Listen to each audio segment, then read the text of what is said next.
We are hunting a golden boy, we are hunting a golden boy, we are hunting a golden boy who wants to destroy everything. Welcome back to the Mighty Dragoon and Shaddoll from scratch. Time is running out and we're looking for golden boy.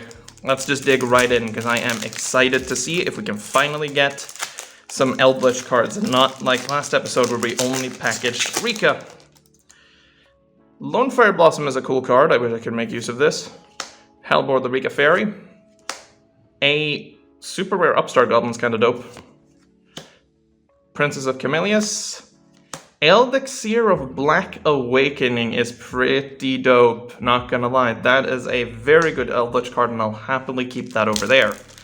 It isn't the Golden Boy himself, of course, but some support for the Golden Boy is nothing to scoff at. Let's have a look again. Adamantipated Crystal Raptite. DD Borderline. Rock Bombardment. The rocks. Ooh, a super rare Trap Trick. This is also a great card. Not necessarily for us currently, because we don't have that many trap cards that can be fetched with it. But it's still really dope.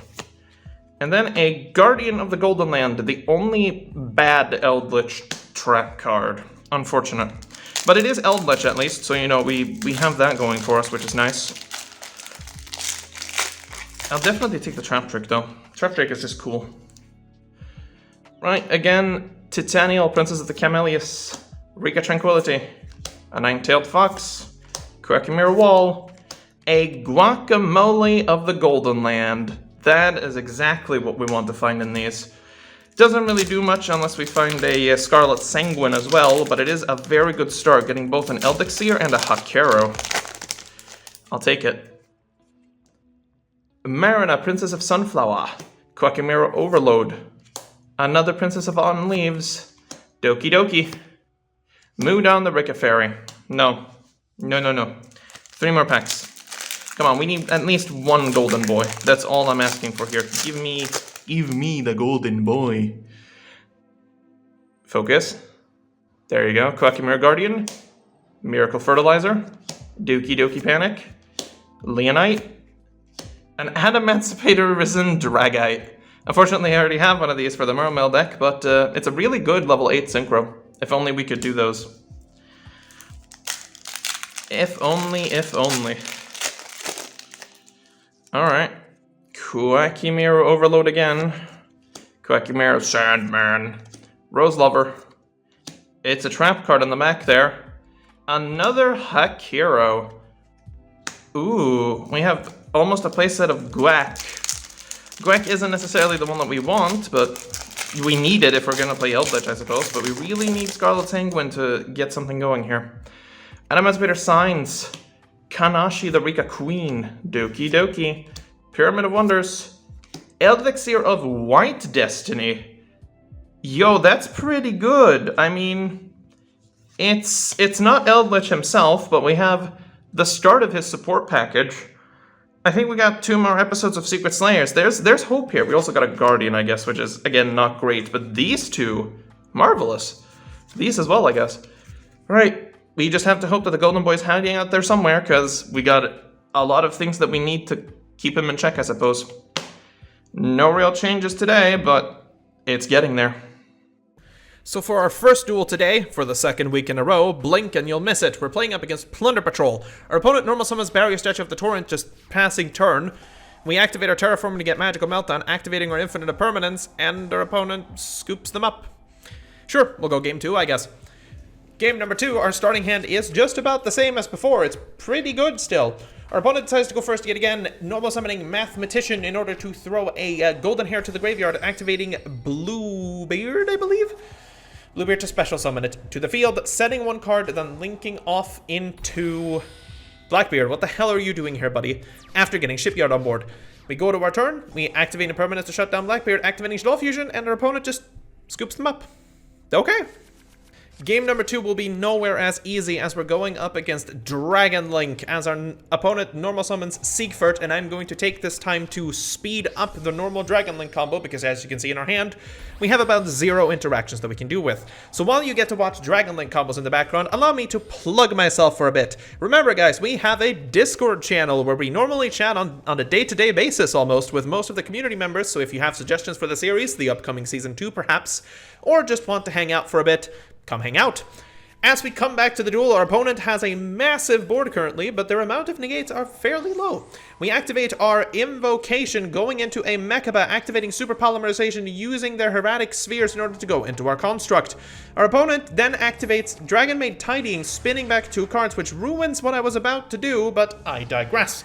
We attack into the LP, which summons back Brotar from the graveyard, and we simply have to end with nothing but a Construct on our board. Kind of sucks, but it is the best we can accomplish. Our opponent then begins by normal summoning Kitchen Dragon Maid, or Chamber Dragon Maid, sorry, I keep getting those mixed up. Getting another Chaos Dragon Lavanier onto the board, and that is going to be enough to seal the deal. Oof. Game number 2, we have now sighted in every single piece of hate that we have going up against Dragon Link, and I'm going to take this moment, since we have no interaction, to plug my Patreon. If you would like to support this show momentarily, by money, you can do so through YouTube memberships or Patreon. The Patreon link is down in the description below, and in order to read about my YouTube memberships, which have the same benefits, you can click the join button. We come back to the duel once again, and we see that, oh, there's a lot of negates here. We fire off our Red Eyes Fusion in order to bait the negate, which actually succeeds despite our horrible, horrible hand. We go into Construct, and we begin attempting to combo off as hard as we can so we can prepare to fire off a Raigeki. Yes, Raigeki. You heard me. Our combo goes on pretty swimmingly, and at this point, we decide to fire off Raigeki, which of course is going to trigger the Spheres. Spheres is going to also trigger off the Tidying, which starts off a massive chain, but just to be known, most things bounce around or come back. On this hand, though, we have managed to basically clear out the entire field, so we are able to link off into Cross Sheep at this point, normal summoning our Wendy, and this might come as a surprise. We actually go into Phoenix using one of our dead Shaddoll fusions in hand in order to break World Legacy Guard Dragon, going into our Crusadia Avramax. The reason for this is there's no real good like Borrelsword here wouldn't have done much, so I would rather be safer with Avramax, knowing that if he combos off again, we're able to spin something back to the deck. He does manage to go off again, going off into Striker Dragon, activating the effect thanks to Boot Sector Launch, getting Rocket Tracer back once more. Then normal summoning Chamber Dragon Maid, which you know what's gonna happen here. Rocket Tracer pops the... I can never remember. It's the Borrelsword. No, I can't. Out comes the Chaos Ruler Dragon, basically filling up his hand once again, but he currently has nothing that can get over Crusadia Avramax, so I'm sitting here going, am I actually going to be safe here? Our opponent does his absolute best to link off into something that is going to be able to deal with Avramax, and the only thought I have in my head is he's probably going into Borrelsword. But he goes into Hot Red Dragon Archfiend Abyss, which of course can't target Avramax, so it doesn't do anything. Getting back his Chaos Ruler, getting back his Borrelord Savage, and using everything except Archfiend to go into Borrelsword. Now, Borrelsword would have dealt with the situation if our opponent knew how triggers worked. He activates Borrelsword's effect, which turns out to be the flipping effect, then striking into Crusadia Avramax, allowing me to chain his effect, and he scoops in shame. As he should. Game number 3, on the other hand, is going to be much, much faster, so no need for plugging speed-ups here. Our opponent normal summons Rocket Synchron, going off into Striker Dragon, which is going to grab Boot Sector Launch. Then Red MD hits the field by banishing the Striker Dragon, which brings back Rocket Synchron. Both of them are then linked off into Romulus, which is going to grab Dragon Ravine. Dragon Ravine then hits the board, which is going to activate its effect to dump Tidying, as well as the Dragon Maid. Dragon Maid gets special summon back, which is going to grab another Tidying. God damn it. Guard Dragon LP gets special summon onto the board. World Legacy Guard Dragon then activates, bringing back Rocket Synchron, moving the LP, activating the LP effect in order to get Tracer. Can you guess what happens then? Quad Burrow Dragon. Well, I wasn't expecting that, so let's make sure the rock hits the board, and when it does, our opponent ain't happy about it. So unhappy, in fact, that he scoops them up and will take the win against Dragon Link.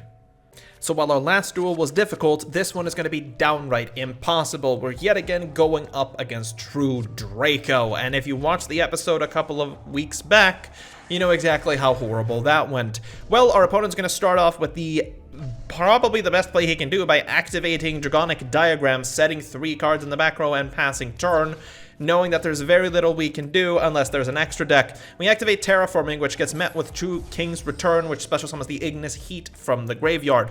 We grab ourselves the Magical Meltdown, going to activate the Magical Meltdown to grab ourselves a second Alistair.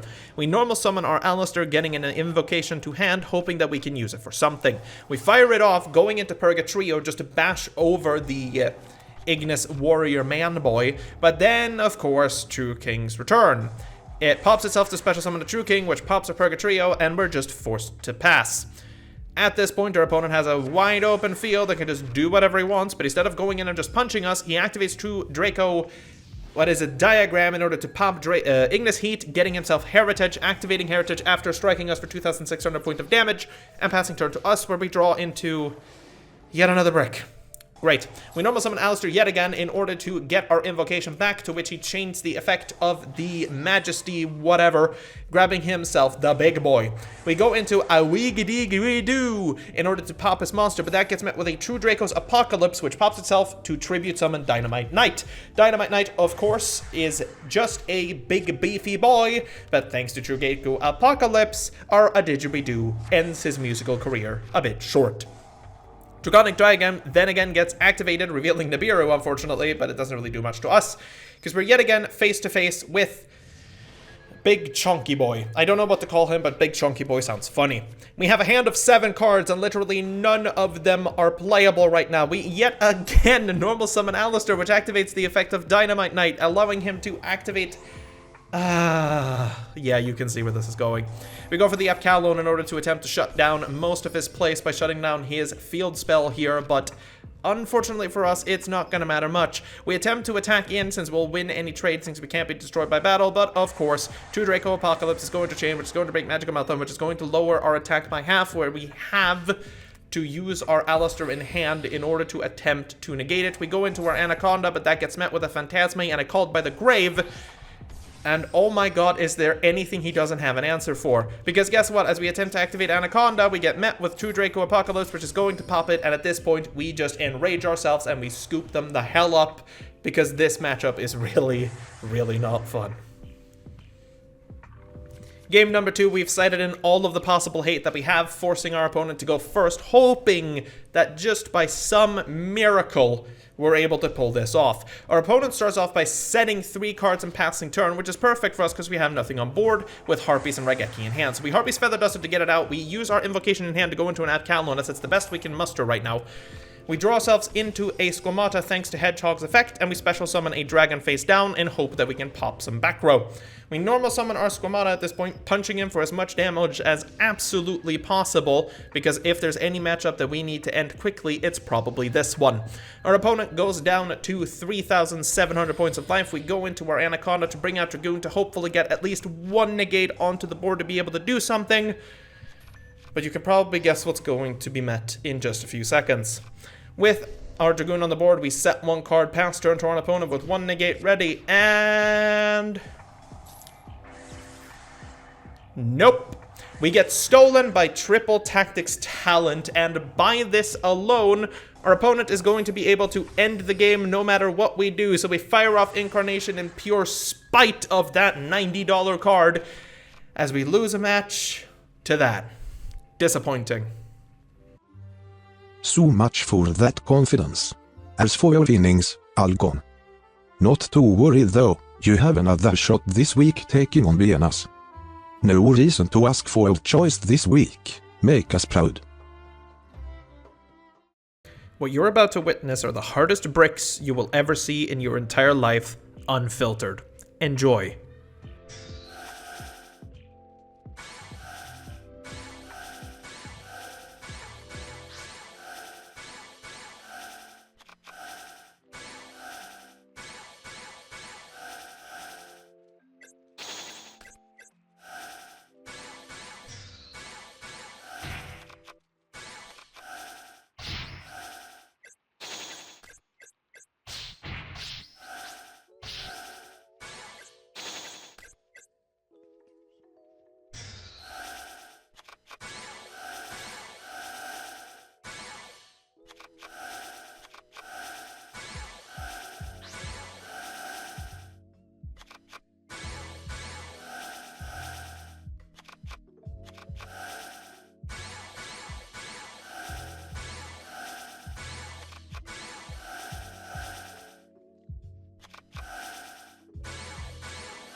yeah, that was nothing short of disgusting. There's nothing I could have done. I'm so mad at myself, but at the same time, I know it's not my fault. Regardless, Bienas, thank you for coming on to the show. It was a pleasure having you. As always, if you enjoyed the video, remember to leave a like down below. Subscribe to the channel if you want to see more of the crap that I put out. If you watched up to this point, comment down below, floofball. Sure, floofball will do. Please the algorithm. And as always, stay safe out there.